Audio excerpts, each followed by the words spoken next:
بما إن الجواز سنة الحياة، فلا إما هننجح فيه ونعرف ناخد من وراه حسنات تدخلنا الجنة في الدنيا والآخرة، لا إما للأسف الشديد هنطلع منه بخسارة كبيرة جدا، خسارة معنوية ومادية ونفسية، إذا كان وقع على الزوج أو الزوجة، أو لو في أولاد هتبقى دي الطامة الكبرى.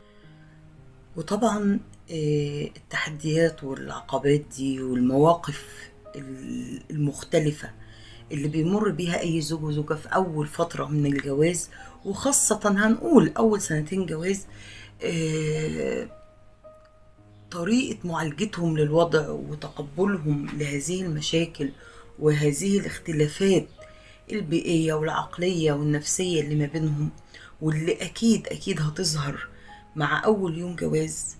هي عمرها ما شافته وهو لسه صاحي من النوم بشكله الملخبط، وهو نفس الحكاية. آه، طريقتها في الحياة، اسلوبهم هما الاتنين سوا في مداواة وتخطي هذه المشاكل، هي دي اللي بتحدد هنكمل ولا مش هنكمل.